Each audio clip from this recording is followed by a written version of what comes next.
Assalamualaikum warahmatullahi wabarakatuh.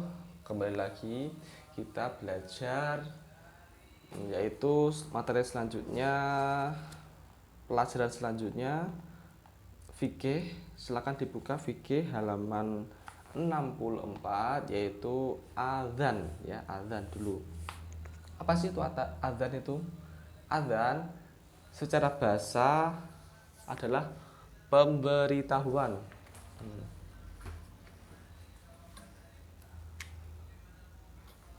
Adzan secara bahasa artinya pemberitahuan. Jadi pemberitahuan masuk waktunya sholat, itu adzan. Pengertian adzan dalam fikih, istilah fikih, yaitu seruan atau panggilan untuk melaksanakan sholat. Adzan dikumandangkan pada waktu sholat wajib tiba. Ketika ada sholat masuk waktu zuhur ya, dikumandangkan adzan sebagai tanda bahwa telah masuk waktu sholat, itu adzan. Adzan dikumandangkan sesuai ketentuan berikut. Nah, adzan yang pertama yaitu dikumandangkan setelah masuk waktu sholat wajib. Nah, ketika sudah masuk waktu sholat wajib maka dikumandangkan adzan. Kedua, lafal adzan diucapkan secara jelas dan keras, harus jelas dan keras. Supaya apa? Supaya bisa terdengar oleh semua orang. Ya. Tapi kalau zaman sekarang itu tidak perlu untuk berkeras karena ada mic ya.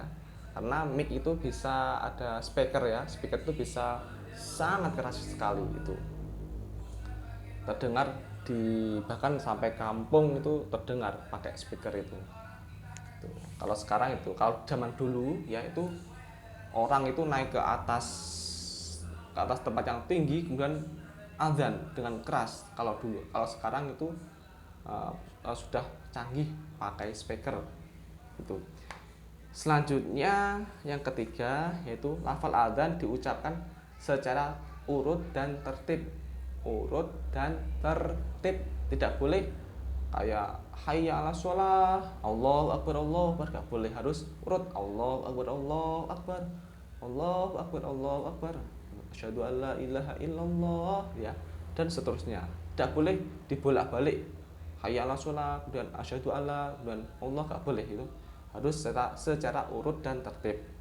Yang keempat, dikumandangkan dengan fasih dan perlahan. Fasih dan perlahan ya, harus jelas, perlahan, tidak boleh tergesa-gesa.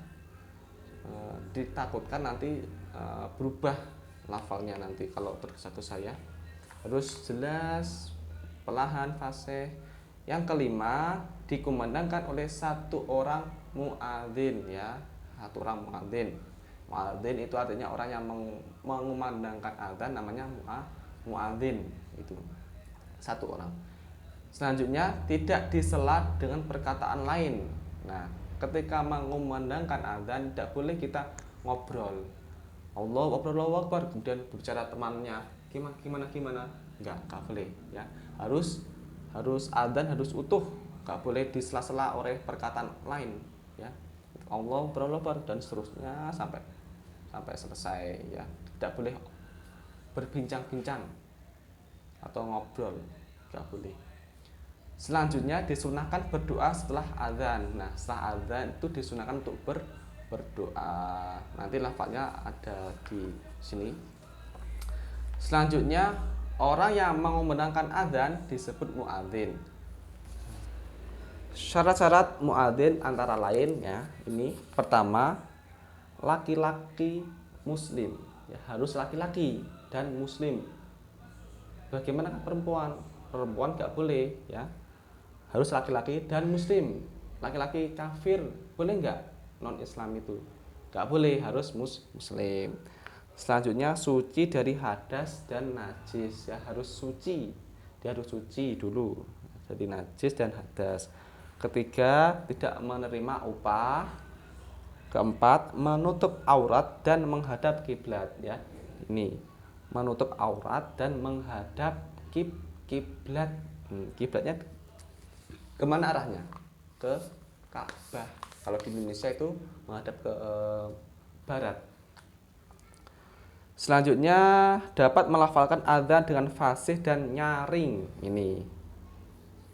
Nah, ini ada 1, 2, 3, 4, 5, ada 5 syarat muadzin. Muadzin itu orang yang mengumandangkan adzan. Selanjutnya bacaan adzan. Nah, di sini ada bacaan adzan. Yang pertama diucapkan 2 kali ya, di sini. 2 kali, 2 kali, 2 kali.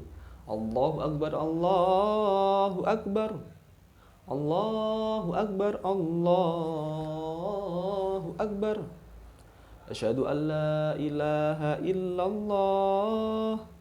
Asyhadu an la ilaha illallah. Asyhadu anna Muhammadar Rasulullah. Asyhadu anna Muhammadar Rasulullah. Hayya 'alas shalah. Hayya 'alas shalah. Hayya 'alal falah. Hayya 'alal falah. Allahu akbar, Allahu akbar. La ilaha illallah. Nah, itu tadi bacaan adzan. 2 kali, 2 kali, 2 kali, 2 kali, 2 kali, 1 kali, 1 kali. Nah, ini itu adzan ya. Selanjutnya apa ini? Keterangan ya. Di sini ada keterangannya bahwa orang yang mendengar adzan disunahkan menjawab ya. Jawaban adzan dengan mengulangi secara lirih. Pada lafal hayya 'alas shalah dan hayya 'alal falah dijawab dengan membaca la haula wala quwata illa billahil aliyil azim. Itu.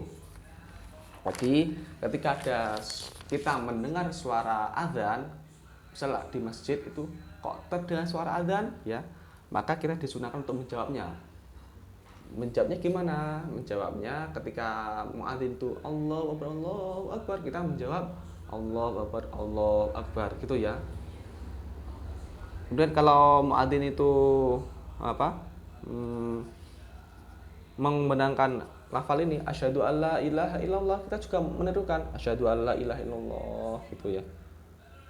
Kemudian dari suara lagi asyhadu anna Muhammadar Rasulullah, kita menjawab, disunahkan menjawab asyhadu anna Muhammadar Rasulullah. Nah, ini semua sama kecuali ini hayya 'alas shalah dan hayya 'alal falah. Kalau hayya 'alas shalah, hayya 'alal falah itu disunahkan untuk menjawab la haula wala quwwata illa billahil aliyil azim ya. Ketika ada suara hayya 'alas shalah, kita menjawab la haula wala quwwata illa billahil aliyil azim. Tidak hayya 'alas shalah tapi la haula wala quwwata illa billahil aliyil azim. Hayya 'alal falah, kita menjawab la haula wala quwwata illa billahil aliyil azim gitu ya. Dan Allahu akbar, kita menjawab Allahu akbar. La ilaha illallah, kita menjawab la ilaha illallah gitu ya. Selanjutnya pada adzan salat subuh setelah hayya 'alal falah ditambah dengan lafal ini. Kalau khusus salat subuh itu ditambah as-sholatu khairum minan naum gitu ya. Setelah lafal hayya 'alas falah, jadi ketika ini tadi hayya 'alas shalah, hayya 'alas shalah, hayya 'alal falah, hayya 'alal falah. Ya, selanjutnya kalau adzan subuh as-sholatu khairum minan naum ditambahkan as-sholatu khairum minan naum gitu ya. Nah, sebanyak berapa? Sebanyak 2 kali as-sholatu khairum minan naum gitu. 2 kali. Kemudian orang yang mendengar adzan disunahkan untuk menjawab sodaqta wa bararta wa ana ala dzalika minasyahidin itu ya. Ketika mendengar diucapkan ini. Itu. doa setelah azan. Setelah mengumandangkan azan lalu membaca doa. Ini ada doa yang diucapkan setelah azan itu, setelah azan. Bunyinya Allahumma rabb hadhihi da'wati tammah wassalatul qa'imah ati Muhammadanil wasilata wal fadilah wab'athu maqaman mahmudanil ladzi wa'adtah. Itu doa setelah azan. Selanjutnya iqomah. Kalau iqomah nanti kita bahas di pertemuan selanjutnya ya. Oke, mungkin intinya bahwa azan itu ialah panggilan sholat ya, panggilan sholat. Kalian baca-baca di sini untuk lebih jelasnya, kalian pahami, kalian baca itu. Mungkin sekian dari Pak Alif, kurang lebihnya mohon maaf. Wassalamualaikum warahmatullahi wabarakatuh.